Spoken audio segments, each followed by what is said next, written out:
Screen yes भी? जी okay, sir, दिख रही है। Okay, okay. सो आज का जो टॉपिक है वो है know your obsessions from Rahu in astrology, कि हमारे ऑब्सेशन क्या है हमारी लाइफ में, क्योंकि हर व्यक्ति किसी ना किसी चीज के लिए ऑब्सेस जरूर होता है। वो उसका पैशन जरूर होगा किसी ना किसी चीज के प्रति। तो हमारा ऑब्सेशन पैशन किस तरफ है, ये हम राहु से देख सकते हैं। और हम जैसे हर प्लेनेट को हम देखते हैं रॉयल पैलेस में क्या पोजीशन है, तो ये राहु और केतु इन दोनों को ही सैनिक की उपाधि दी गई है कि ये सैनिक की तरह है, राहु और केतु।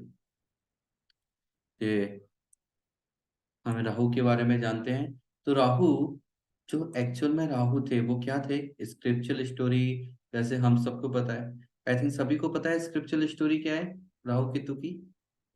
यस, मोहिनी नहीं मोहन है। नहीं सर, किसको नहीं पता? मुझे नहीं पता है सर। ओके, देखिए, आपने वो सुना है समुद्र मंथन हुआ था, समुद्र मंथन की स्टोरी हाँ सुनी हाँ है?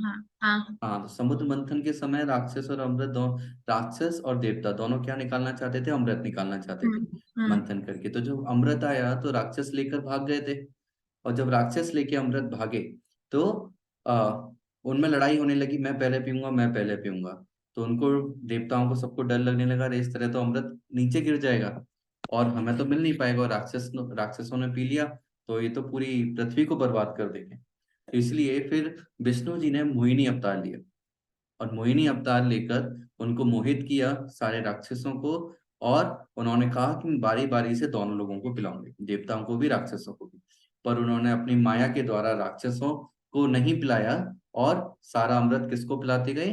देवताओं को। लेकिन उसी बीच में एक बहुत ही इंटेलिजेंट पर्सन था, एक मायावी राक्षस था जिसका नाम था स्वर भानु। ये स्वर भानु जो राक्षस था, ये देवताओं की लाइन में देवताओं का रूप लेके चला गया, सूर्य और चंद्र के पास जाके खड़ा हो गया। और देवताओं और उनकी लाइन में जाके खड़ा होने के बाद उसने अमृत थोड़ा सा ले लिया। जैसे ही उसने अपने हाथ में अमृत लेके मुंह में डाला, उसी समय सूर्य और चंद्रमा ने देखा, रहे ये तो देवता नहीं है। इन्होंने मोहिनी मूर्ति जो विष्णु जी बने हुए थे मोहिनी अवतार में, उनको बोला कि ये राक्षस है स्वर भानु, ये हमारा देवताओं का रूप लेके यहाँ पर आ गया है। तो उसी समय जो विष्णु जी थे वो अपने एक्चुअल फॉर्म में आए और सुदर्शन चक्र से गला काट दिया इसका, स्वर भानु राक्षस का। तो उसका जो ऊपर वाला हिस्सा था यानी कि ओनली फेस, उसको बोला गया राहु। और जो नीचे वाला धड़ है उसको बोला गया केतु। तो ये स्क्रिप्चुरल स्टोरी है जिसको हम यहाँ इनसे देख सकते हैं कि स्वरभानु जो राक्षस था, उसका जो उसने अमृत पान किया था, गले तक अमृत पहुंच गया था, इसलिए वो जिंदा तो है लेकिन अपने दो अलग अलग हिस्सों में, सिर अलग है और धड़ अलग है उसका। तो यहाँ पर इसको इंग्लिश में बोला जाता है ड्रैगन हेड। राहु को ड्रैगन हेड भी बोला जाता है। इस तरह से हम देखेंगे राहु ऐसा, इसका ओनली सिर है, नीचे का हिस्सा नहीं है। और सिर है, नीचे का हिस्सा नहीं है। और ये राक्षस है, तो राक्षस हमेशा क्या होते हैं? सेल्फिश होते हैं। तो ये भी बहुत सेल्फिश है। तो राहु जिनके चार्ट में प्रोमिनेंट होता है वो इंसान सेल्फिश होते हैं। और ये आप बोलना चाहिए हर इंसान सेल्फिश होता है, पर उसका एरिया अलग अलग होता है। कोई खाने के लिए सेल्फिश होता है, कोई पैसे के लिए होता है, कोई नेम फेम के लिए होता है, कोई हेल्प के लिए होता है। हर पर्सन सेल्फ के अंदर सेल्फिशनेस टेंडेंसी है। तो कौन किस फील्ड में सेल्फिश है, ये भी हम देख सकते हैं हमारी कुंडली से राहु की पोजीशन को पता करके। Next, hard working. अब राक्षस सेल्फिश तो होते हैं लेकिन हार्ड वर्किंग बहुत होते हैं। इनफैक्ट भक्तों से और देवताओं से भी ज्यादा। क्यों?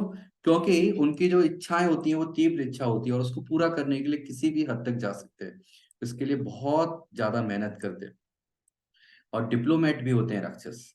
ये डिप्लोमेसी क्या होती है कि कैसे सामने वाले से काम निकाला जाए।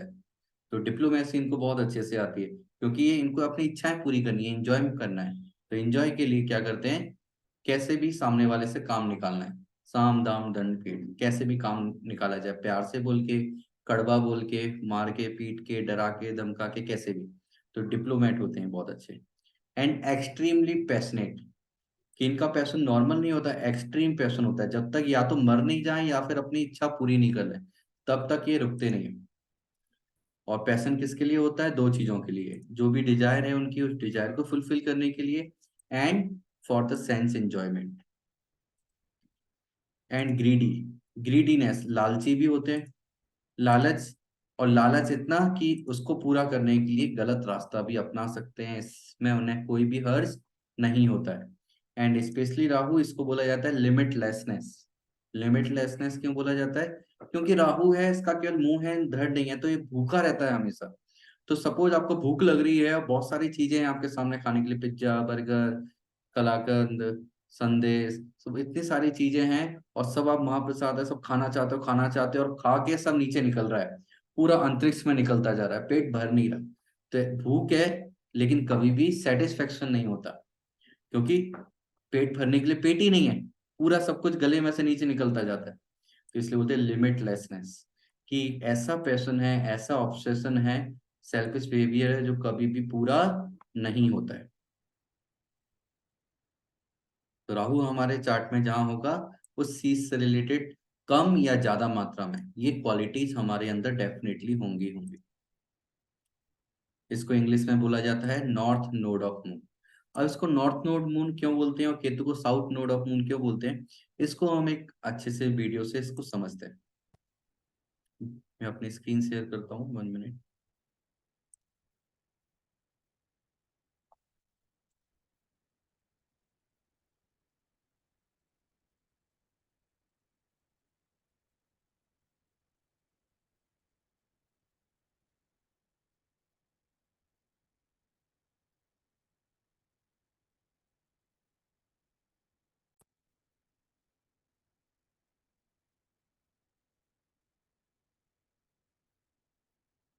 स्क्रीन दिखाई दे रही है सभी को?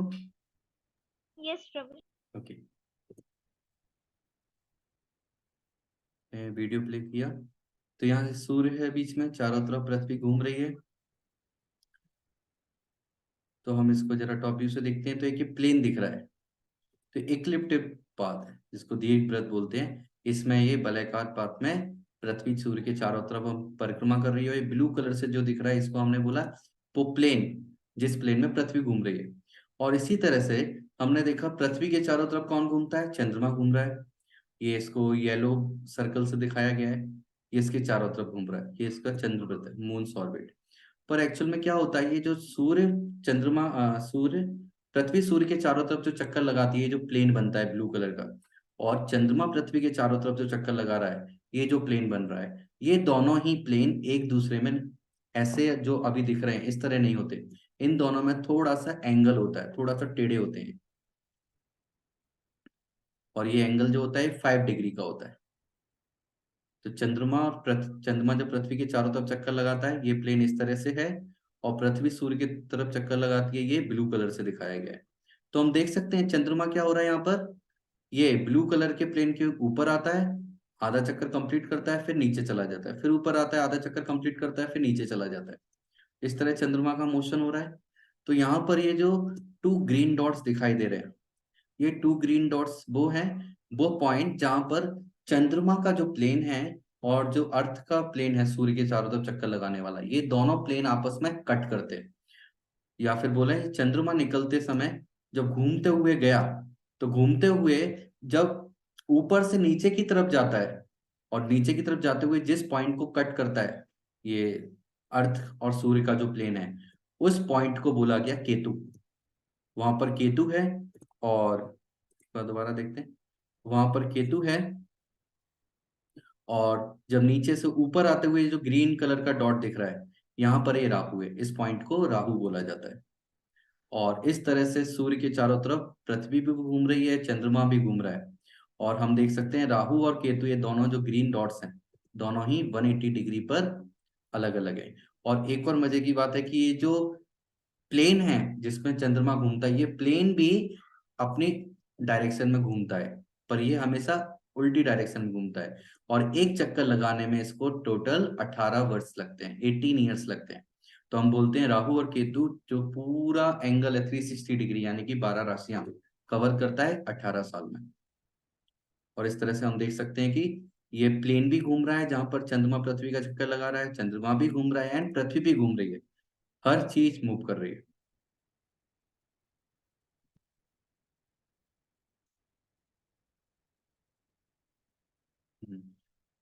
और ऐसे पृथ्वी भी चंद्र और सूर्य के चारों तरफ चक्कर लगा रही है। तो ये अब पूरा कंप्लीट मोशन वाला मूवमेंट हो गया। सभी को क्लियर हुआ? एक बार हम दोबारा से देखते हैं। सूर्य था, सूर्य के चारों तरफ पृथ्वी चक्कर लगा रही है, ये उसका प्लेन हो गया चक्कर लगाने वाला ब्लू कलर का, और इसमें चंद्रमा भी चक्कर लगा रहा है पृथ्वी की चारों तरफ, चंद्रमा का प्लेन है। और लेकिन चंद्रमा का प्लेन और पृथ्वी का प्लेन जो कि सूर्य के चारों तरफ चक्कर लगाते हुए बना है, इन दोनों के बीच में 5 डिग्री का डिफरेंस होता है। और ये चंद्रमा क्या करता है, इस ब्लू जो प्लेन है इसके ऊपर नीचे आता है, और जिस पॉइंट पे कट करता है उसको राहु केतु बोलते हैं। तो जिस पॉइंट पे नीचे गया उसको केतु, और जिस पॉइंट से ऊपर आया उसको राहु बोला जाता है।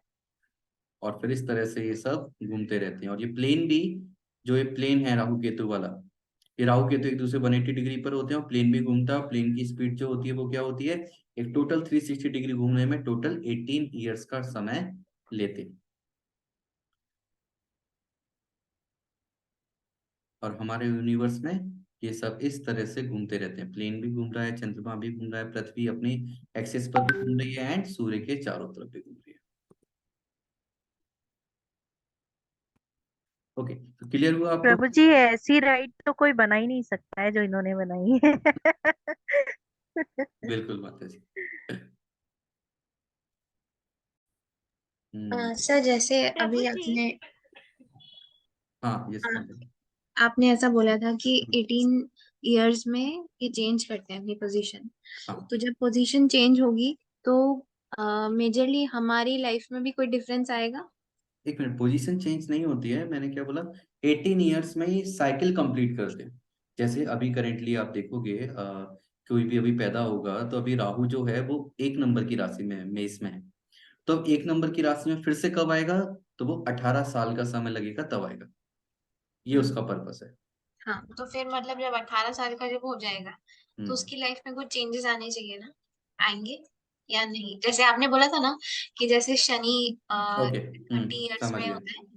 हाँ, तो चेंज हमारी लाइफ में आता है, जैसे मेजोरिटी आ जाती है। तो हम्म। वैसे राहु केतु का भी कुछ होता है या फिर? हाँ, राहु केतु का भी होता है, एक्चुअली हर प्लेनेट का होता है, पर सैटर्न का सबसे ज्यादा होता है। राहु केतु का तो हम देखेंगे तो 18 महीने में, 18 मंथ्स में ये हर राशि को चेंज करता है। तब भी हमारी जिंदगी में चेंज आता है ना, क्योंकि हर चीज घूम रही है, तो कुछ थोड़ा बहुत चेंज तो हमेशा आएगा ही आएगा, हम्म है ना। और जब जो 18 साल बाद है, तो हम बोल सकते हैं 18 साल बाद हमें पूरा एक्सपीरियंस मिल जाएगा। एंड स्पेशली हम बोलेंगे as come in terms of obsession, passion, क्योंकि हमारा टाइम टू टाइम थोड़ा थोड़ा समय में पैशन और ऑब्सेशन धीरे धीरे चेंज होते रहते हैं। तो किस पैटर्न पे चेंज हो रहे हैं, एक बार सारी जगह हमने घूम ली, सारे ऑब्सेशन पैशन हमने देख लिए, उसके बाद हम थोड़े ज्यादा स्टेबल हो जाते हैं, क्योंकि हमें सब जगह का एक्सपीरियंस मिल चुका है। हम्म ठीक है, थैंक यू। प्रभु जी मेरा एक क्वेश्चन था हाँ,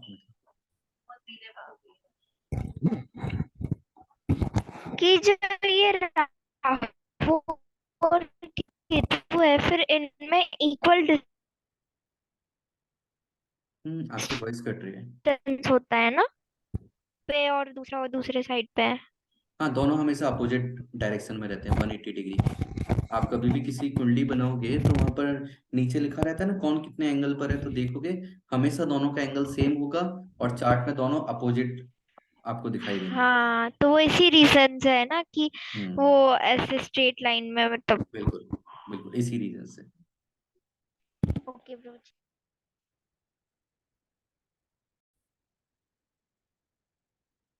ओके, तो राहु को इंग्लिश में बोला जाता है नॉर्थ नोड ऑफ मून। और इसका बिहेवियर कैसा होता है, mysterious and unexpected. Mysterious and unexpected क्यों बोलते हैं, क्योंकि जिंदगी में ये बहुत ज्यादा सडन चेंजेस लाता है। राहु को डिले पसंद नहीं है, वो चाहता है कि हर चीज जल्दी हो जाए मेरे लिए, उसको इंतजार नहीं होता। हाँ, कुछ चीजों में हमारे डिले लाता है, सेपरेशन लाता है, लेकिन यदि उसने कुछ सोचा कि मुझे ये चाहिए, या वो हमारे अंदर कोई डिजायर पैदा कर रहा है, तो हम चाहते हैं कि ये चीज हम जल्दी से जल्दी अचीव कर लें। ये सडन चेंजेस लाता है हमारी जिंदगी में, जैसे कि कोई जैसे कोई बहुत गरीब व्यक्ति है और उसकी एकदम लॉटरी लग जाए, एक दिन में उसको लाखों करोड़ों का फायदा हो गया, तो ये किस कौन कर सकता है? ओनली राहु कर सकता है। एक दिन में किसी को जमीन से आसमान पे ले जा सकता है और आसमान से जमीन पे भी गिरा सकता है। कोई राजा है और राजा से एकदम भिखारी बन जाए, तो ये भी राहु की वजह से ही होगा। And winning a contest with no, हमें उम्मीद नहीं है कि हम कुछ जीत सकते थे और एकदम जीत गए हारते हारते, तो ये भी राहु हमसे करा सकता है। और ये भी हो सकता है become sad even on the day of your success, हम जिस सक्सेस की सफलता की हम जिंदगी भर से तलाश कर रहे थे और वो सफलता वाला दिन है और उस दिन भी हम बहुत दुखी हो, कुछ परेशानी हो हमारे दिमाग में, हम उसको एंजॉय नहीं कर पा रहे, ये भी राहु करा सकता है। तो राहु हमेशा अनएक्सपेक्टेड चीज करता है और एकदम सडन चीजें, वो चीजें सडन चेंजेस जो है पॉजिटिव भी हो सकते हैं, निगेटिव भी हो सकते हैं। और राहु को बोला जाता है शैडो ऑफ सैटर्न, शनि की परछाई, और इसलिए शनि का जो नेचर है वो भी इसमें आता है। क्या नेचर है? Cruel, separative tendency, bring challenges in life. तो राहु बहुत सारे चैलेंजेस लेकर आता है जिंदगी में। सेपरेटिव टेंडेंसी मतलब जहां पर होता है उससे सेपरेशन हमें फील होता है, प्लस क्रूअल नेचर होता है। तो चैलेंजेस क्यों लेकर आता है? क्योंकि देखो राक्षस का नेचर क्या है? इच्छाओं को पूरी करना है, और इच्छाओं को पूरी करने के लिए वो हार्डवर्क करता है, और जो हार्डवर्क है उसी को तो हम चैलेंज बोलते हैं जिंदगी में। तो किसी भी इच्छा को पूरा करना है तो हमें चैलेंज फेस करना ही पड़ेगा, और उससे ही हम स्ट्रांग होंगे। तो यही राहु हमें बताता है। एंड ये मंडेन प्रॉस्पेरिटी को रिप्रेजेंट करता है, जैसे एम्बिशन।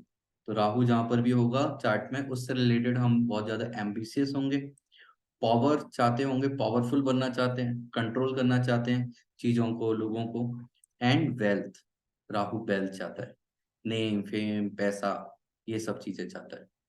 एंड इग्नोरेंस होता है, इग्नोरेंस मतलब does not differentiate in good and bad, क्या चीज सही है और क्या गलत है, इसमें राहु डिफरेंस नहीं कर पाता है। एंड ये इंपॉर्टेंट पॉइंट है, इसको बुलाया जाता है इमिटेटर। इमिटेटर मतलब नकलची। तो ये क्लोन बना देता है। क्लोन का मतलब क्या है? राहु जिस भी राशि में बैठा होगा, उस राशि का जो भी स्वामी होगा, लॉर्ड होगा, उसके जैसा बिहेवियर करेगा, उसके जैसा क्लोन बना देगा। या और वो जिसके साथ में बैठा हुआ है राहु, राहु जिसके साथ में बैठा है उसका भी क्लोन बना देता है। तो जिसके साथ बैठा है उसका भी क्लोन बनाता है, और जिस राशि में बैठा है उसका भी क्लोन बनाता है। मतलब जिस भी ग्रह के साथ बैठ जाए, जिसकी राशि में बैठ जाए, उसी ग्रह की तरह बिहेव करने लगता है। लेकिन एग्जैक्टली उस ग्रह की तरह बिहेव नहीं करता, बल्कि क्या करता है? Enhance and expand the negative qualities of associated planet and sign, कि जिस भी प्लेनेट के साथ बैठा है या फिर जिसमें राशि में बैठा है, उस प्लेनेट की तरह बिहेव करेगा, लेकिन उसकी क्वालिटी को एनहेंस कर देगा, एक्सपांड कर देगा। कौन सी क्वालिटीज को?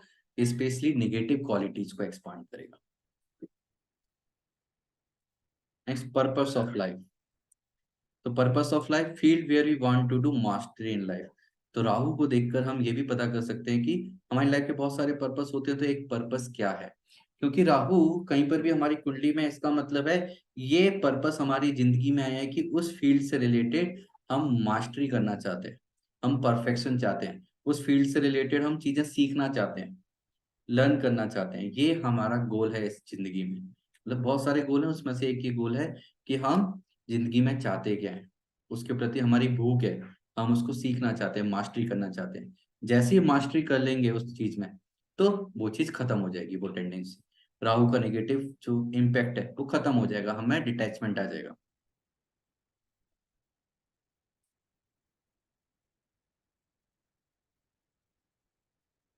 पर्सनैलिटी में रोल देखते हैं, तो हाई इंटेलेक्ट।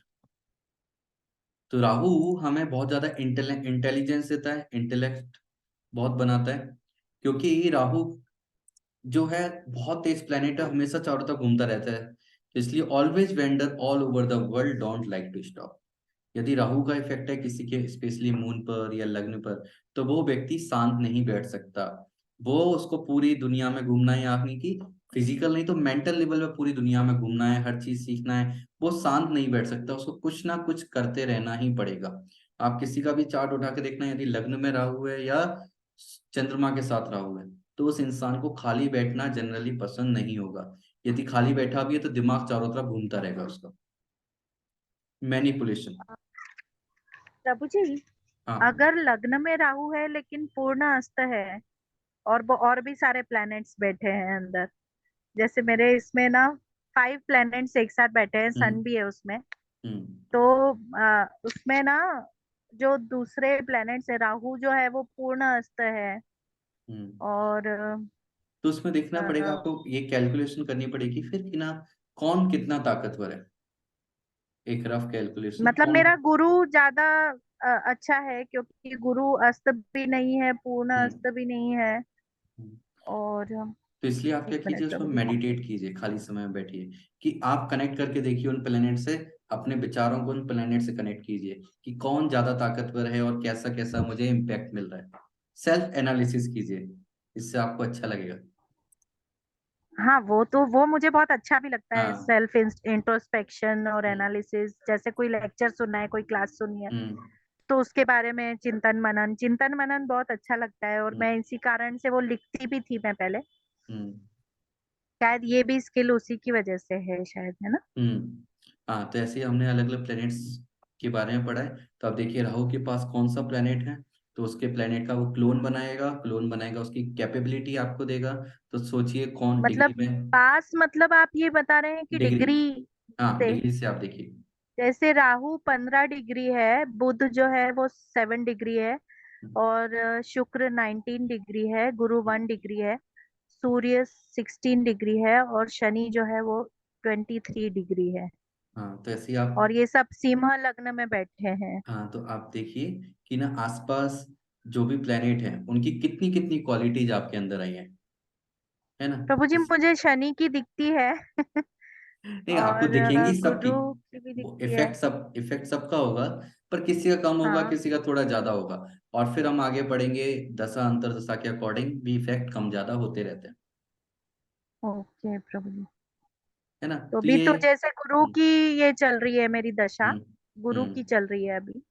मतलब दस हाँ तो साल की होती है, कितने साल की प्रभु जी? 16 साल की। 16 साल। मतलब ये अभी दशा गुरु की चल रही है, तो गुरु प्रभाव ये ऐसा होता है क्या प्रभु जी? हाँ बिल्कुल। अच्छा। हम्म और आपने जो बोला था कि कलर नहीं करना चाहिए गुरु का, अगर इफेक्ट चाहिए तो हेयर कलर नहीं करना चाहिए, तो हाँ। वो भी मैं नहीं करती हूँ, तो मतलब अच्छा, अच्छी मुझे कृपा मिलेगी मीन्स। हाँ बिल्कुल बिल्कुल। हम्म, हम्म, ओके तो और ये हमें राहुल हम्म समझना, फिर कैसे वो गुरु का भी क्लोन बनाएगा फिर हाँ रुकिए रुकिए, अभी फिर वो। बहुत सारे प्लैनेट्स हैं ना, तो आपको बहुत ज्यादा कंफ्यूजन हो जाएगा, तो जस्ट वेट कीजिए, अभी यस प्रभु राशियां भी जी। पढ़नी है ना हमें। राशियां भी पढ़नी है, ओके अभी प्रभु धीरे जी। धीरे आएंगे इन चीजों पर, है ना। अभी जो आप क्वेश्चन पूछ रहे हो उसका आंसर एक लाइन में बोलना आसान नहीं है ना। उसके लिए काफी कुछ जानना अभी बाकी है ना। तो बस जस्ट पेशेंस रखिए। ओके। तो राहु हमें ग्रीड भी देता है, लालची बनाता है। किसके लिए? अब वो लालच देखिए, हमेशा जरूरी नहीं है वो पैसे का लालच हो। वो हो सकता है लालच हमें पैसे का मनी का हो सकता है पैसा नहीं चाहिए पर नेम फेम का लालच हो सकता है नेम फेम भी नहीं चाहिए, रिलेशनशिप चाहिए, हम मल्टीपल रिलेशनशिप में रहना चाहते हैं, या रिलेशनशिप के प्रति बहुत ज्यादा ऑब्सेस्ड हैं, है ना, हम सिंगल नहीं रह सकते। तो इस तरह की जो ग्रीड है, लालच है, ये भी हमें राहु से मिलता है, किसी भी चीज चीज में हो सकता है। Next, obsessive behaviour. Obsessive behaviour का मतलब क्या होता है? वो एक्सट्रीम पैशन जिसकी वजह से want to master everything in short time. कुछ भी चीज हम कम से कम समय में सीखना चाहते हैं, तो ये भी एक ऑब्सेसिव बिहेवियर है ना। ऑब्सेसिव बिहेवियर मतलब पेशेंस ना होना। तो शनि जो है वो पेशेंस देता है, लेकिन राहु जो है वो क्या बोलता है? इम्पेशेंट बनाता है। क्रिएटिविटी, लेकिन ये क्रिएटिविटी बहुत देता है कि हम कोई भी काम है, टास्क है, हम इनोवेट करते हैं कि कैसे नई तरीके से कर सकते हैं ना। बाकी सारे प्लेनेट हैं, शनि हैं, गुरु हैं, ये सब ट्रेडिशनल वे लेकर आते हैं, और लेकिन राहु है ये क्या है? इनोवेट वे लेकर आता है कि ऐसा तरीका जिससे जल्दी से काम हो जाए। जैसे कि एक बार मैंने सुना था, सुना है, पता नहीं कितना सही है, पर सुना था कि एक बार यूएसए में राधानाथ स्वामी महाराज थे, तो राधानाथ स्वामी महाराज के साथ राधे श्याम प्रभु थे और गौरांग प्रभु थे। आई थिंक, हाँ हाँ, राधे श्याम प्रभु थे और गौरांग प्रभु थे। तो उन्होंने एक बार बोला कि एक वो ब्रह्मचर्य आश्रम था, तो उसकी दीवार गंदी थी। उन्होंने कहा इसको जल्दी से इसको ना साफ कर दो। एक दिन का समय दिया दोनों को। तो राधेश्याम प्रभु ने क्या किया, राधेश्याम प्रभु ने वो सर्फ लिया, ब्रश लिया और दीवार को बहुत घिस घिस के सुबह से शाम तक पूरा दिन घिसने में लगाया। और गौरांग प्रभु ने क्या किया, बाजार गए, पेंट खरीद के लाए, पूरी दीवार को पेंट कर दिया। तो एक तरीका क्या हुआ, इनोवेट वे, सीधे पेंट कर देना, और एक तरीका क्या, ट्रेडिशनल वे, उसको अच्छे से साफ करना। दोनों ही तरीके सही है, पर हमारा मेन मोटिव है यहाँ कि राहु किस तरह की कैपेबिलिटी देता है पर्सन को, कि कैसे काम जल्दी और एफिशिएंटली हो जाए। Next, inspiration. कि obsession can be convert into passion and then inspiration by goodness.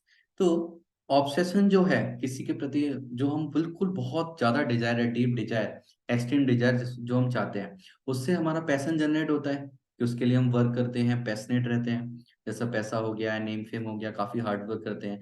पर यदि उसमें गुडनेस मिक्स कर दी जाए, थोड़ा स्पिरिचुअलिटी को जोड़ दिया जाए, तो वो पैशन किस में कन्वर्ट हो जाएगा, ऑब्सेशन इंस्पिरेशन में। और ये वो पर चीजें जो हमें करनी चाहिए, यदि हम उसमें गुडनेस जोड़ देंगे तो इसी राहु का हम पॉजिटिवली यूज कर सकते हैं, यूटिलाइजेशन। हेल्थ में यदि हम देखें तो इल्यूजन में डालता है, इंसेनिटी, इंसेनिटी यानी पागलपन। तो किसी को यदि पागलपन की बीमारी है, दौड़े बढ़ रहे हैं, इसका मतलब है राहु का कहीं ना कहीं इन्वॉल्वमेंट होगा ही होगा। इल्यूजन यानी कि उसको अलग अलग चीजें दिखाई दे रही हैं, उसको सपने अलग अलग आ रहे हैं, या फिर दिन में ही उसको अलग अलग चीजों के होता है। लाइक अभी मूवी याद आई मुझे, बहुत पहले बचपन में देखी थी, मुन्ना भाई की, उसमें गांधी जी दिखाई देते थे उनको। तो ये इल्यूजन है कि गांधी जी दिखाई दे रहे हैं।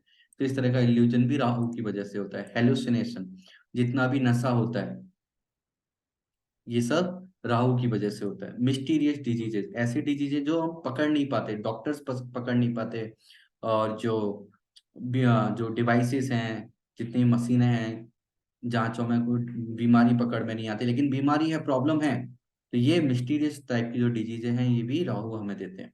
Psychic disturbances, psychic disturbances, super natural intervention, ये क्या होता है, लाइक किसी के शरीर में भूत प्रेत चले जाना, या फिर देवी देवताओं का आना, अलग बाहर की शक्तियों का। तो ये सब क्या होता है, ये सब राहु की वजह से होता है। कि यदि किसी का माइंड अनस्टेबल है, यदि लग्न में राहु है, या फिर लग्न को देख रहा है राहु, चंद्रमा पर इफेक्ट है, सूरज पे इफेक्ट है, तो उसके अंदर यदि मन स्ट्रांग नहीं है, बॉडी स्ट्रांग नहीं है, तो फिर ये चीजें पॉसिबल हैं। कोई भूत प्रेत या फिर कोई टोना टोटका करता है, ब्लैक मैजिक करता है, तो उस पर ज्यादा असर हो जाता है। तो हर किसी पे ब्लैक मैजिक या भूत प्रेत का असर नहीं होता। किस पर होता है, जिसका हार्ट कमजोर होता है, या फिर राहु का इम्पैक्ट होगा उनके दिमाग पर, या दिल पर, या मन पर, चंद्रमा पर। कुछ स्पेशल पॉइंट्स देखते हैं हम। तो स्पेशली ऐसा देखा गया है कि जब विद इन 2 डिग्री, हमारे जो असेंडेंट है, उस असेंडेंट के विद इन 1 और 2 डिग्री के आसपास यदि राहु होता है, तो फिर बहुत अनयूजुअल अपीयरेंस देता है। जो दिखने में जो अपीयरेंस है पर्सन का, वो बहुत अजीब सा हो जाता है। जैसे कि ये देखिए कैसा दिख रहा है ये पर्सन, ओ माय वो गॉड। बहुत अनयूजुअल अपीयरेंस है, जो से दिख रहा है ना राक्षस जैसा, हाँ प्रभु। है ना। नेक्स्ट, ये कैसा लग रहा है। बाप रे, इसके तो सींग भी है। और ये ऐसा नहीं है कि ऐसे पैदा हुए, इन्होंने बड़े होके खुद ऑपरेशंस कराए, खूब सारे ये इस तरह के लगवाए बॉडी में, यहाँ ऑपरेशन के द्वारा सींग बनवाए लाखों रुपए खर्च करके। कुछ इस तरह से लोग करते हैं। इसको देखिए, इनको सांप बनने का बहुत शौक है, इसलिए जीभ को ही 2 टुकड़ों में तुड़वा लिया सांप जैसा। बाप रे।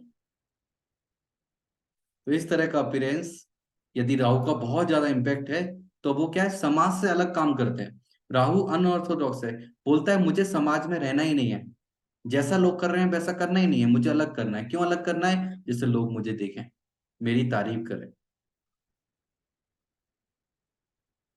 इसलिए राहु को बोला जाता है आर्टिफिशियल सन। तो आर्टिफिशियल इससे सन, तारीफ तो कभी नहीं मिल सकती।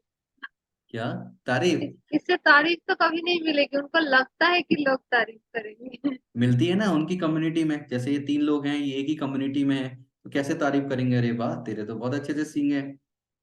फिर बोलेगा अरे वाह तुमने तो मुझसे भी ज्यादा छेद करा लिए चेहरे पर। मिलेगी ना तारीफ। उन्हीं कम्युनिटी में, राक्षसों की कम्युनिटी में राक्षसों को तारीफ मिलेगी ना। राहु को आर्टिफिशियल सन भी बोला जाता है। आर्टिफिशियल सन क्यों बोला जाता है? क्योंकि reflects an individuals outward personality.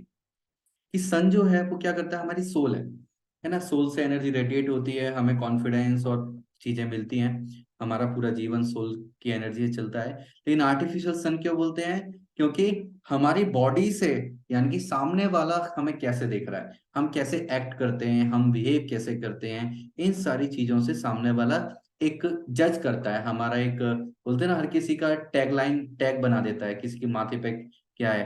कोई जैसे बंदर बोलता है, कोई चूहा बोलता है, या फिर बोलता है ये बहुत रेस्पेक्टेड पर्सन है, बहुत हम्बल है। तो हर किसी के, जैसे कोई भी आप नाम लोगे, चाहे डिवोटी है नॉन डिवोटी, तो आपके दिमाग में उसकी कुछ ना एक इमेज आ जाएगी, छवि आ जाएगी।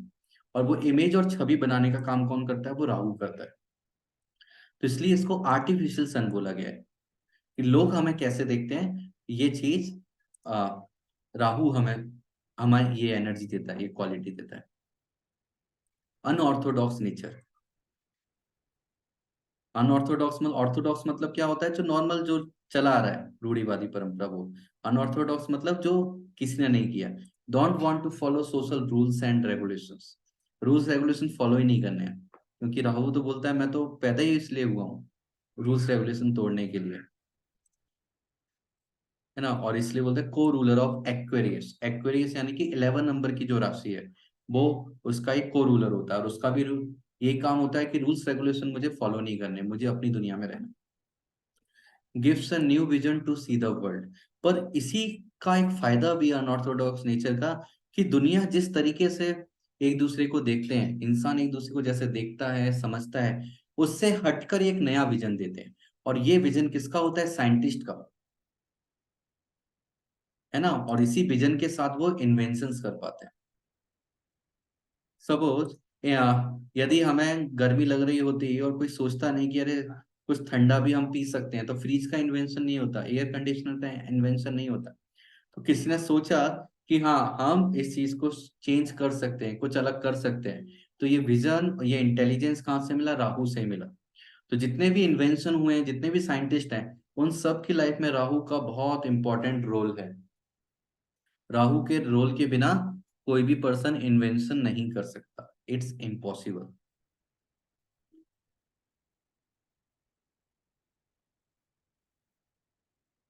और राहु शार्प इंटेलिजेंस देता है, capable of tackling difficult situation ahead of time.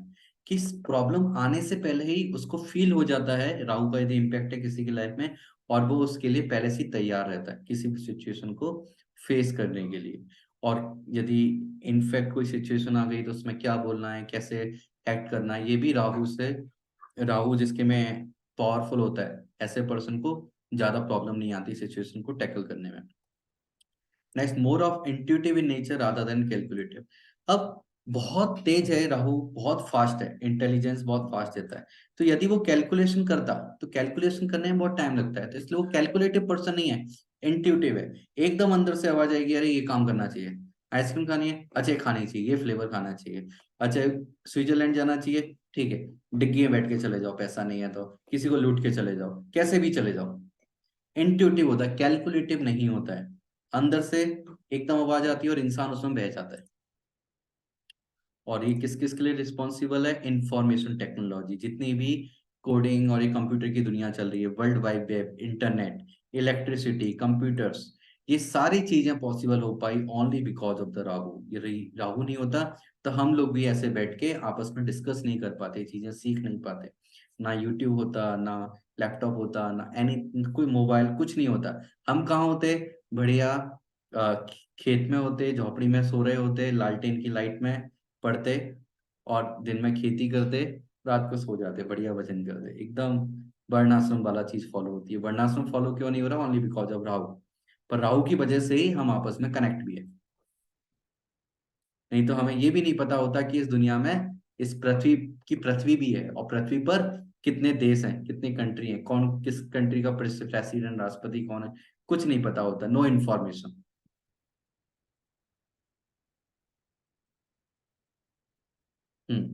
और ये राहु है, ये क्या है, टीचर भी है। ये कैसा टीचर है कि ये सिखाता है हमें, teach you the finesse of maya, कि माया के साथ कैसे खेलना है, ये हमें राहु सिखाता है। इस मटेरियल वर्ल्ड की माया के साथ कैसे खेलना है। और स्पेशली यदि कंबाइंड है, इफ कंबाइंड विद, यदि जुपिटर के साथ कंबाइंड है तो कैसे सिखाता है, start to take material benefits out of it. यदि और कोई इन्फ्लुएंस नहीं है, जुपिटर भी ताकतवर नहीं है, तो जुपिटर के साथ यदि राहु है तो स्पिरिचुअल लाइफ क्यों फॉलो करते हैं, क्योंकि कि हमें मटेरियल बेनिफिट इससे मिल जाए। स्पिरिचुअल लाइफ करेंगे, पुण्य मिलेगा, जिससे हमें पैसा आएगा, नेम आएगा, फेम आएगा, इसलिए हम कर सकते हैं। कंसिडर स्पिरिचुअलिटी एज मटेरियलिज्म, कि मटेरियलिज्म की तरह स्पिरिचुअलिटी को फॉलो करते हैं, कि स्पिरिचुअल फॉलो करने से लोग मेरा मेरा क्या वो रेस्पेक्ट करेंगे, मेरी वाह वाह करेंगे, नेम फेम, अच्छा बच्चा बोलेंगे, इस तरह से अच्छा व्यक्ति बोलेंगे। तो इस तरह से व्यक्ति फॉलो करता है spirituality as a materialism. But यदि हम एक दूसरे नजरिए से देखें तो ये स्पिरिचुअल लाइफ के लिए अच्छा भी है, यदि हम जुपिटर को थोड़ा ताकतवर बनाएं। क्यों? क्योंकि राक्षस है, राहु राक्षस है और अपनी इच्छा को पूरी करने के लिए बहुत मेहनत कर सकता है। तो यदि एज अ मटेरियलिज्म भी हम स्पिरिचुअलिटी को फॉलो करते हैं और उसमें अच्छे हार्डवर्क देते हैं, एंडेवर देते हैं, तो एंडेवर देते हैं, लाइक कीर्तन बहुत अच्छे से करते हैं, प्रीचिंग, बुक डिस्ट्रीब्यूशन करते हैं, इस इस सोच के साथ, इच्छा के साथ कि मुझे ना वर्ल्ड में नंबर 1 बुक डिस्ट्रीब्यूटर बनना है, मुझे प्राइज कमाना है, नेम फेम कमाना है, तो ये अच्छी बात है। और इससे हमें प्रभुपाद की मर्सी मिलेगी और हम इसको यूटिलाइज कर पाएंगे, है ना। प्रभुपाद की मर्सी से हम भक्ति अच्छे से कर पाएंगे। तो हम राहु की जो क्वालिटी है मटेरियलिज्म की तरह है, तो ठीक है, तो उसको अब यूटिलाइज कैसे करना है, ये बहुत इंपॉर्टेंट चीज है, ये हमें सीखना है। ऐसे सैटर्न के साथ है, तो सैटर्न क्या होता है, रूल्स रेगुलेशन के बारे में बताया, हर चीज रूल्स रेगुलेशन के अकॉर्डिंग करनी है। लेकिन राहु इंटेलेक्ट है और रूल्स रेगुलेशन को मानने वाला नहीं है, तो सैटर्न से वो चीजें उठाता है, क्लोन की तरह वर्क करेगा यदि सैटर्न के साथ है। जैसे जुपिटर के साथ था तो जुपिटर का क्लोन की तरह वर्क कर रहा था, जुपिटर की तरह। जुपिटर की पॉजिटिव क्वालिटीज क्या थी, ऑप्टिमिज्म, स्पिरिचुअलिटी, उसको निगेटिव वे में इसने यूज किया। वैसे सैटर्न की अच्छी क्वालिटी क्या है, रूल्स रेगुलेशन, स्ट्रिक्टनेस, तो इसको क्या करेगा, इससे रूल्स रेगुलेशन चुरा लेगा और देखेगा कहां पर इसमें लूप होल है, कहां से मैं इसका फायदा उठा सकता हूँ, कि चोरी कर लूं लेकिन मैं पकड़ा नहीं जाऊं। तो इस तरह से लॉ को कैसे सरपास करना है, ये इन लोगों को बहुत अच्छे से आता है, राहु और प्लस सैटर्न वालों को, जिनका राहु सैटर्न का कॉम्बिनेशन होता है। क्योंकि सैटर्न को सारे रूल्स रेगुलेशन पता है, क्या न्याय है, कैसी चीजें होती हैं, और राहु को पता है कि उससे बचना कैसे, लूप होल। क्योंकि लूप होल जाने के लिए पहले हमें लॉ को अच्छे से समझना पड़ेगा, और लॉ सैटर्न से हम सीख लेते हैं और राहु उसमें लूप होल ढूंढ लेता है।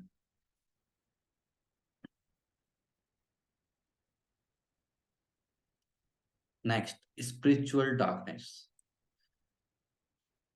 जो स्पिरिचुअल डार्कनेस है, तो वैसे हम बोलेंगे स्पिरिचुअल डार्कनेस तो बहुत बेकार चीज हो गई, कि आध्यात्मिक अंधेरा।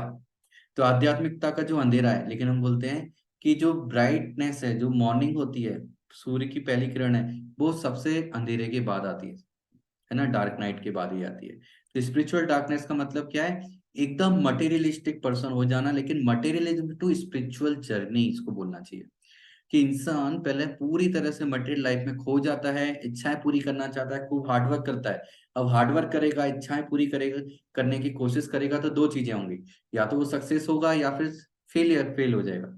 या तो इसकी इच्छाएं पूरी होंगी, बहुत अच्छे लेवल पे पूरी दुनिया का राजा बन जाएगा, बहुत अरबों खरबों रुपया आ जाएगा, नेम फेम हो जाएगा, या फिर रोड पे आ जाएगा, भिखारी बन जाएगा, है ना, कुछ भी नहीं होगा उसके पास। लेकिन दोनों ही केस में इंसान स्पिरिचुअल जर्नी की तरफ बढ़ जाता है।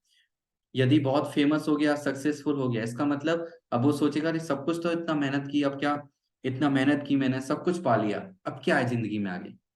तो फिर वो स्पिरिचुअल मोरालिटी की तरफ आता है, डोनेशन करता है, वेलफेयर एक्टिविटी करता है, लाइक बिल गेट्स करता है काफी। तो इस तरह फिर धीरे धीरे स्पिरिचुअलिटी की तरफ आता है। और यदि वो फेल हो गया, भिखारी बन गया, रोड पे आ गया, कुछ नहीं है उसके करने के लिए, तो फिर क्या होगा, फिर वो सोचेगा अरे इतनी मेहनत कर ली, इतना सब कुछ पाने की कोशिश कर ली और सब गवा दिया, तो इस दुनिया का मतलब क्या है। तो फिर वो भक्ति की तरफ आ जाएगा, इस आध्यात्मिक जीवन की तरफ आ जाएगा। नेक्स्ट एक्लिप्स, ग्रहण। तो ग्रहण जो होता है वो क्या है, सन सूर्य के साथ ग्रहण होता है, यानी कि सोल पर ग्रहण है। सोल को कब्जे में कर लिया है राहु ने, यदि सूर्य के साथ है। मून के साथ है मतलब मन, माइंड को कब्जे में कर लिया है। तो सोल के साथ है तो क्या कहते हैं, greatly influence the liberation and rebirth. तो ऐसे पर्सन बोलना चाहिए कि सन के साथ यदि राहु है, इसका मतलब है वो सन जो आत्मा है वो मटेरियलिज्म से निकलने की कोशिश कर रही है। सन के मतलब मटेरियल्स में वो फंसी हुई थी वो आत्मा, और धीरे धीरे अब किसकी तरफ अग्रसर हो रही है, स्पिरिचुअलिटी की तरफ। और जो मून है माइंड का कारक, क्या बता रहा है, major impact on thinking abilities and understanding skills, कि जो सोचने समझने की जो क्षमता है व्यक्ति की, ये राहु उसको कुछ ना कुछ बहुत ज्यादा इम्पैक्ट करेगा। इम्पैक्ट करने का मतलब है, हो सकता है उसकी जो थिंकिंग एबिलिटी है बहुत फास्ट हो, बहुत अच्छी हो, और हो सकता है बहुत बेकार हो। अब दोनों केस में ऐसा कैसे हो गया, तो डिपेंड करेगा चंद्रमा कितना ताकतवर है। यदि चंद्रमा ताकतवर है तो राहु क्या करेगा, बहुत सारा डेटा कलेक्ट कर रहा है, बहुत सारे इंफॉर्मेशन दे रहा है, चारों तरफ घूम रहा है, लेकिन चंद्रमा पे इनकी ताकत नहीं है कि इतना इंफॉर्मेशन एक साथ उसको हैंडल कर पाए। तो ऐसे पर्सन क्या होगा, बहुत ज्यादा डिस्टर्ब हो जाएगा, डिसीजन नहीं ले पाएगा, पागल जैसा हो जाएगा वो व्यक्ति।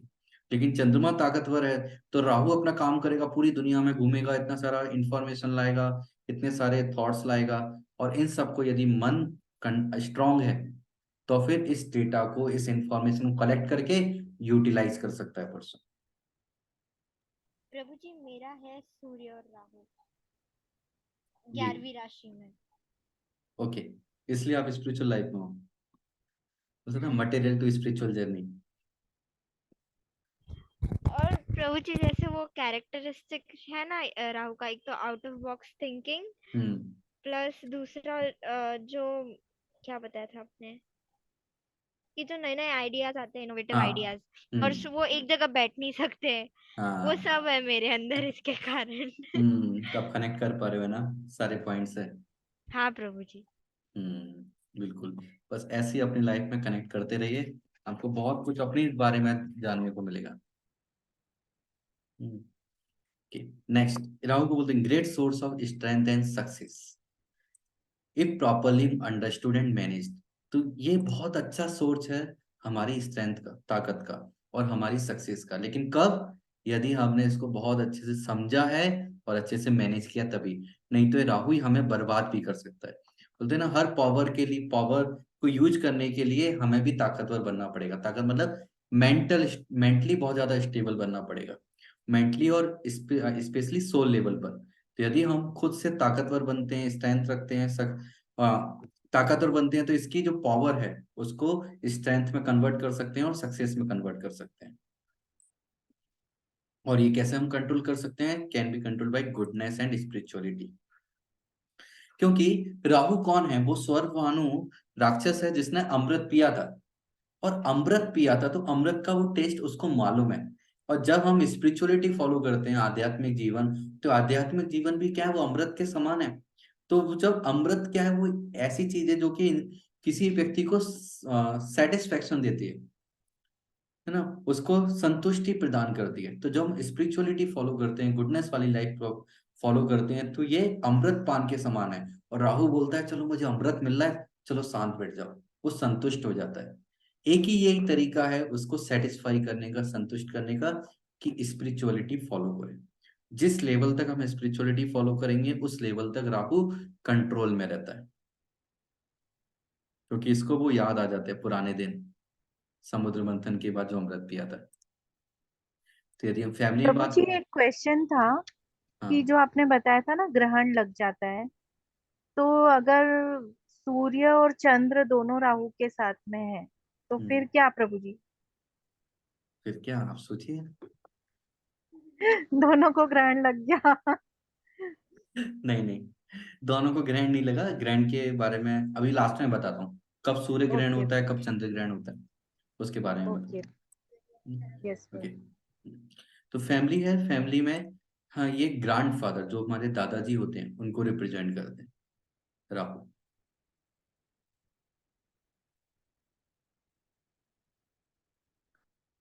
ओके, तो स्पेशल पॉइंट्स हमने देखा ये सब। हाँ, एस्ट्रोलॉजिकल फैक्ट्स हम देखते हैं। एलिमेंट, इनका जो एलिमेंट है राहु का वो है एयर, क्योंकि एयर हवा है जो कहीं रुकती नहीं है, बहुत तेज भागती रहती है। राहु एयर एलिमेंट को कंट्रोल करते हैं, या फिर एयर एलिमेंट इसमें सबसे ज्यादा होता है। जेंडर फेमिनाइन, रोयलिस्ट सोल्जर इनको बोला जाता है। Speed 1.5 year in one sine, एक राशि में 1.5 साल रहते हैं, इसलिए टोटल 12 राशियां कवर करने में 18 साल का समय लगता है। 1.5 साल एक राशि यानी कि 18 महीने। एस्पेक्ट, इनके जो एस्पेक्ट माने जाते हैं गुरु की तरह 5th 7th and 9th। Exaltation sign, इनका एक्सॉल्टेशन साइन 2 माने जाते हैं। टॉरस यानी कि वृषभ राशि 2 नंबर की राशि, मैंने यहाँ नंबर भी लिख देता हूँ, 2 नंबर की राशि। एंड जेमिनाई 3 नंबर की राशि। एंड डेबिलिटेटेड साइन स्कॉर्पियो,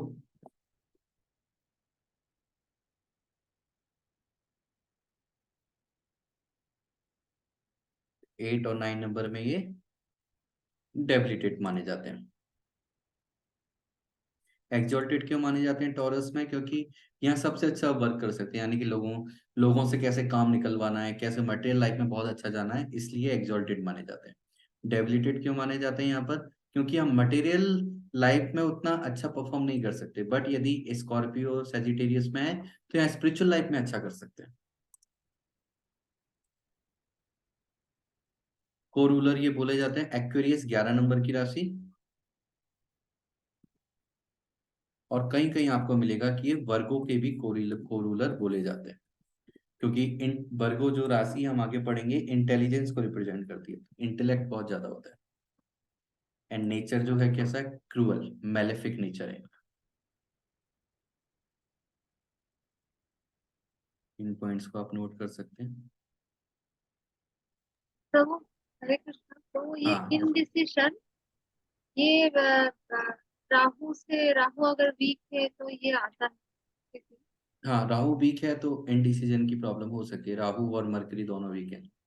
क्योंकि हमने भी पढ़ा कि जैसे एबिलिटी को अगर जैसे आपने एक पॉइंट बताया था कि अगर मेंटल एबिलिटीज जो है तो उसको अगर मतलब प्रॉपरली यूटिलाइज कर सके, और नहीं तो बहुत ज्यादा डेटा कलेक्ट करके फिर कंफ्यूजन होता है या हाँ इंडिसिशन होता है। तो बिल्कुल। ये राहु वीक है तो ऐसा होता है। हाँ, राहु प्लस वो मैंने वहां पर बताया था मून के बारे में, कि राहु स्ट्रांग है और मून वीक है, तो वो वाला केस होगा। जैसे स्कॉर्पियो में ये वीकेस्ट है, मेरा है स्कॉर्पियो हम्म राहु, तो मेरा हम्म। ये इंडिसिशन कंफ्यूजन ये सब बहुत चलता है। हाँ, तो उसमें और भी प्लैनेट्स का योगदान होगा, हाँ बट इसका भी योगदान है, क्योंकि राहु जो है वो चाहता है, इच्छाएं बहुत है, लेकिन स्कॉर्पियो में उसको पूरा करने की हिम्मत नहीं है। उसको डर लगता है कि मैं कहीं फंस नहीं जाऊं, कहीं मैं पकड़ा नहीं जाऊं, ये सब डर रहता है, तो इसलिए वो गलत काम करने के लिए उतना आगे नहीं बढ़ता। लेकिन फिर और भी कॉम्बिनेशन होते हैं कि राहु को सपोज किसी का सपोर्ट मिल गया, लाइक सैटर्न का या मार्स का, तो इतना काम करेगा, इतना गलत काम करेगा कि ड्रग स्मगलर भी बन जाएगा, आतंकवादी बन सकता है। तो स्कॉर्पियो में जो होते हैं तो यहाँ फिर वो एक्सट्रीमिस्ट वाला केस हो जाता है, या तो डरपोक अच्छे व्यक्ति, स्पिरिचुअल व्यक्ति, या फिर एकदम ड्रग डीलर वगैरह आतंकवादी टाइप बन जाते हैं, नक्सलवादी।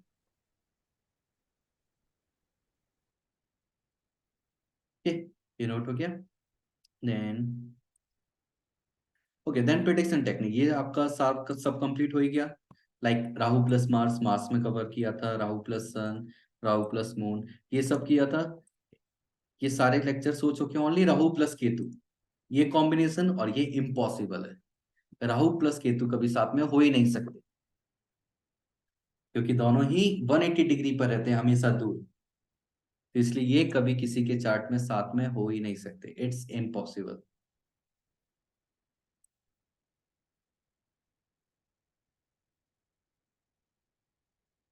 तो ये सब बातें थी जो हमने आज राहु के बारे में की। प्रभु हरे कृष्ण, एक रिक्वेस्ट था। हाँ प्रेडिक्शन टेक्निक्स हमने पढ़ा है सारे हम्म। प्लैनेट, एक बार फिर से दिखाएंगे, एक बार मैंने इसमें इसलिए वो डाला ही नहीं।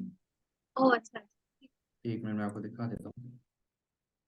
ये देखिए, मैंने इसमें ना कुछ डाला ही नहीं, इसलिए है ना। आप वो पर्टिकुलर वीडियो में आप जाके देख सकते हो कि सैटर्न वाले वीडियो में राहु प्लस सैटर्न मिल जाएगा आपको, जुपिटर में राहु प्लस जुपिटर मरकरी में।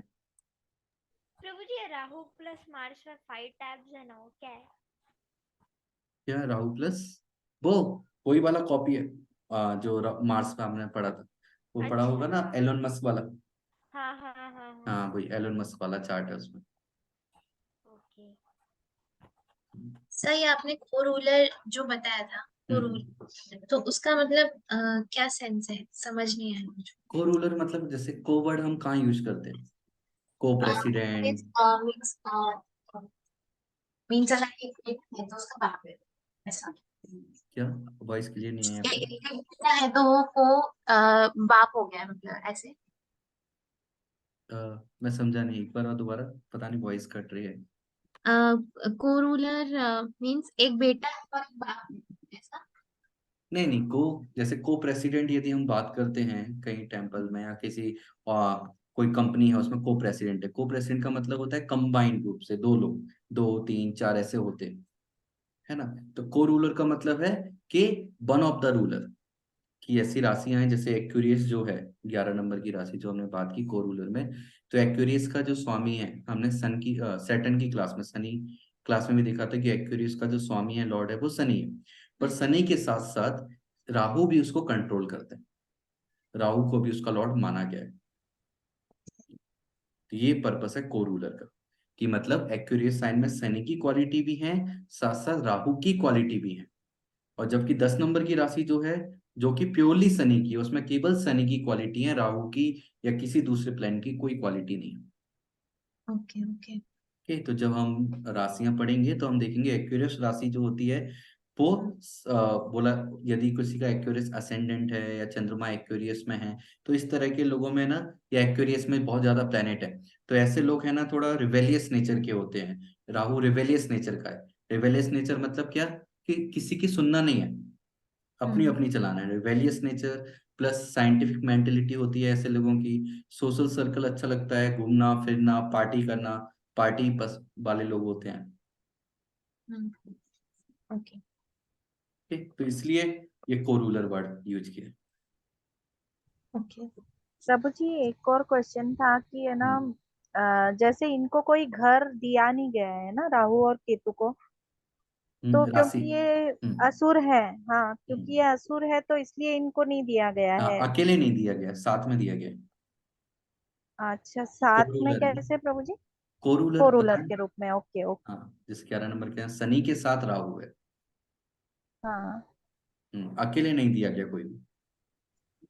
ऐसे केतु को भी अकेले नहीं दिया गया, केतु को मंगल के साथ दिया गया है। ओके प्रभु जी, इसीलिए जब मंगल अकेला बैठा हो तो वहां पे केतु भी मतलब रूल करता रहता है ऐसा? नहीं नहीं, कि मंगल की दो राशियां हैं, कौन कौन सी राशियां हैं याद है आपको? किसी का मंगल कौन सी टेंशन राशि को तो कंट्रोल करता है? मंगल मंगल, की कौन है? मेष और वृश्चिक राशि कभी। हाँ मेष और वृश्चिक, 1 number and 8 number, Aries and Scorpio. तो जो एरीज है वो प्योरली मार्स की है, बस जो 8 नंबर की राशि है वो केतु की भी है और मंगल की भी है। तो वहां दोनों की चलती है, मतलब दोनों की क्वालिटीज है उसके अंदर। इसलिए तो ऐसी एरीज राशि, एरीज साइन में राहु हो, चंद्रमा हो, सूर्य हो, तो वो लोग बहुत एनर्जेटिक रहते हैं। लेकिन स्कॉर्पियो में चंद्रमा चला जाए या कोई भी प्लेनेट चला जाए तो उसकी एनर्जी कम हो जाती है, और वो एनर्जी साइकोलॉजिकल फॉर्म में ज्यादा चली जाती है। इसलिए मैंने बोला ना, राहु स्कॉर्पियो में हो, चंद्रमा हो, तो इस तरह के लोग ड्रग डीलर, टेररिस्ट वगैरह भी बन सकते हैं, और एक बहुत अच्छे स्पिरिचुअलिस्ट भी बन सकते हैं, और साइंटिस्ट भी बन सकते हैं, रिसर्च बहुत अच्छा करते हैं, जैसे कि अब्दुल कलाम, आइंस्टाइन। तो मतलब वो सर, लोग ज्यादा नॉर्मल जीवन नहीं जीते, या तो वो हमेशा टॉप पे रहते हैं, या तो ऊपर से या नीचे से। सर थर्ड हाउस किसे रिप्रेजेंट करता है? आपकी वॉइस क्लियर नहीं आई।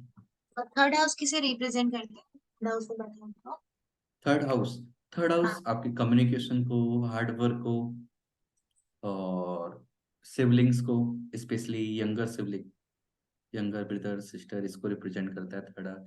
आपकी हॉबीज को भी रिप्रेजेंट करता है, सबकॉन्शियस माइंड को भी रिप्रेजेंट करता है थर्ड हाउस। Right. अभी हाउस के बारे में अब जैसी आज क्लास भी है, सैटरडे को हम केतु पढ़ेंगे, देन फिर जो मंडे आएगा, सॉरी ट्यूसडे आएगा, ट्यूसडे को फिर ये हाउसेस वाली क्लास चालू हो जाएगी। हर हाउसेस को हम सीखेंगे डिटेल में। ओके, सो राहु से रिलेटेड कोई और क्वेश्चन? तो हरे कृष्ण। हाँ, मैं हरे ना कृष्ण। एक क्वेश्चन है, मतलब मैं समझाया, ठीक से समझ नहीं पाई, एक बार फिर से हम्म, समझाने के। ये जो अभी थोड़ी देर पहले जो आप बोल रहे थे, ये जो ऋतु माता जी ने भी ऐसा पूछा, मैं वो पूरा चीज ना समझ नहीं पाई। कौन सी वाली चीज? मतलब मुझे नहीं समझ, वो जो आपने अभी बताया ना, वो मेरा एकदम सर के ऊपर से गया। ये जो कौन सा आपने अभी? बोला इस इसमें रहेगा मून के साथ मार्स है। वो अच्छा अच्छा, ओके समझा। हाँ, वो अभी इतनी अच्छे से आपको ही नहीं, किसी को भी समझ में नहीं आया होगा मैंने जो बोला, क्योंकि मैंने जो बोला वो कई साल के एक्सपीरियंस के बाद बोला है। एकदम से समझ में नहीं आएगा वो, है ना। तो बस थोड़ा सा वेट कीजिए, अभी राशियां हम पढ़ेंगे, राशियों के बाद फिर दोबारा से प्लैनेट्स आए। अभी देखिए, अभी हाउस कंप्लीट होंगे आपके, हाउस के बाद राशियां कंप्लीट होंगी, देन राशियों के बाद हम प्रिडिक्शन चालू करेंगे किसी का भी चार्ट लेके। और ऐसी प्रिडिक्शन हम करेंगे कि, है ना, किसी का भी आप चार्ट उठाओ, प्लैनेट सारे हटा दो, ये एज्यूम करो प्लैनेट्स है ही नहीं है, और बिना प्लैनेट्स के हम प्रिडिक्शन चालू करेंगे। और वो प्रिडिक्शन आप सीख जाओगे बिना प्लैनेट्स के, देन फिर हम प्लैनेट्स उसमें डालेंगे और तब प्रिडिक्शन सीखेंगे। और तब आपको वो बात समझ में आएगी जो मैंने अभी बोला था कि चंद्रमा है, राहु है, इसमें स्कॉर्पियो में, ये सब बातें जो थी। हाँ, तो आपने वो जो बोला, मतलब आपने बोला, मुझे कुछ भी मुझे समझ में नहीं आया। हाँ, तो आप मुझे लगा सब। कि सारे डिवोटी समझ रहे हैं, मैं तो एकदम गधी हूँ, कुछ भी समझ में नहीं आ रहा मुझे। मतलब वो जो आपने बोला ना, उसके साथ रहेगा तो ये होगा, और हम्म। मुझे एकदम समझ थोड़ा हाँ, कुछ समझ में नहीं उसको आया समझने मुझे। की कोशिश मत कीजिए, बस वो कंक्लूजन याद रखिए मैंने क्या बताया उसमें, कि स्कॉर्पियो का ज्यादा इम्पैक्ट होता है, तो टेररिस्ट भी बन सकते हैं, ड्रग डीलर भी बन सकते हैं, साइंटिस्ट भी बन सकते हैं, स्पिरिचुअलिस्ट भी बन सकते हैं। तो हमेशा ऐसा काम करेंगे out of the box type. ये आपने एक चीज बोला, वो भी मतलब मैं अभी मेरे सिलेबस में है या नहीं ये मैं समझना हम्म। चाहती हूँ। आपने बोला राहु अकेला नहीं रहता, तो कुछ कहा आपने? नहीं, वो ये था कि जैसे हर राशि है, हर प्लेनेट को अलग अलग राशियों का मालिक बनाया गया, अच्छा। कंट्रोलर बनाया गया। पर राहु और केतु को किसी का भी कंट्रोलर अकेले में नहीं बनाया गया, है ना, क्योंकि राक्षस हैं। तो इसलिए इनको कंट्रोल करने के लिए राहु को दे दिया एक शनि की राशि कि शनि के साथ कंट्रोल कर लो, और केतु को दे दिया मंगल की राशि 8 नंबर की, ठीक है, मंगल के साथ कर लो। लेकिन इंडिपेंडेंटली कोई भी राशि नहीं दी गई इनको। ठीक है, ये थोड़ा समझ में आया, ये सिलेबस में था। हरे कृष्ण। हरे कृष्ण। और कोई क्वेश्चन? प्रभु जी, वो जो आपने बोला था ना लास्ट में बताएंगे ग्रहण वाला। हाँ हाँ, अच्छा याद दिलाया आपने, ग्रहण वाला। अब देखिए, ग्रहण कब होता है? जैसे सूर्य ग्रहण किस दिन होता है? अमावस्या वाले दिन, है ना। और चंद्र ग्रहण कब होता है? पूर्णिमा के दिन। पूर्णिमा वाले दिन, है ना। तो यदि आप एस्ट्रोलॉजी में देखेंगी तो चंद्र सूर्य ग्रहण कब, अमावस्या कब पड़ती है, ये हमें सीखना है। अमावस्या कब पड़ती है? तो अमावस्या कब होती है? जब सपोज ये सूर्य है, चंद्रमा ऐसे घूम रहा है पूरे में, चंद्रमा ऐसे घूम रहा है पूरे चार्ट में, ऐसे घूम रहा है या ऐसे घूम रहा है चार्ट में, तो जब चंद्रमा घूमते घूमते घूमते घूमते सूर्य के साथ आ जाता है, तो ये वो दिन है जब अमावस्या होती है। और जैसे ही घूमते घूमते जैसे ही अपोजिट पहुंच जाता है चंद्रमा, ये वो दिन है जब पूर्णिमा होती है। तो जब स्पेशली आप देखिए, ग्रहण भी अलग अलग तरह के होते हैं, एक होता है पूर्ण ग्रहण और एक होता है आंशिक ग्रहण। तो यदि ये चंद्रमा, अब देखिए सूर्य ग्रहण कब होगा? चंद्रमा घूमते घूमते सूर्य के पास आ गया तो मतलब अमावस्या हो गई। और जिस राशि में सूर्य और चंद्रमा है, उसी राशि में क्या होगा? या तो राहु होगा या फिर केतु होगा। राहु केतु में से कोई भी होगा, तो चंद्रमा राहु और केतु दोनों साथ में आ जाएं और उनकी डिग्री भी एकदम पास पास हो, तो ये पूरी तरह से ग्रैंड माना जाता है। और यदि चंद्रमा यहाँ चला जाए एकदम सूर्य के अपोजिट, तो ये पूर्णिमा वाला दिन होगा। और अब या तो चंद्रमा के साथ या तो राहु हो या फिर केतु हो। तो इस तरह से यदि है पूर्णिमा वाले दिन राहु केतु, तो वो चंद्र ग्रहण होता है। तो ये पूरा साइकिल होता है कंप्लीट ग्रहण। अब जैसे कुछ लोगों की कुंडली में होगा कि चंद्रमा और सूर्य अपोजिट नहीं है, सूर्य यहाँ पर है, चंद्रमा यहाँ पर है, लेकिन चंद्रमा के साथ क्या है, राहु है या केतु है। तो ये ग्रहण की थोड़ी क्वालिटी है, 100% क्वालिटी नहीं है। और यदि ये सूर्य है, सूर्य के साथ राहु या केतु है, लेकिन ये चंद्रमा के साथ भी नहीं है, चंद्रमा के अपोजिट भी नहीं है, तो तब भी ग्रहण की कम क्वालिटी होंगी, पूरी क्वालिटी नहीं रहेगी।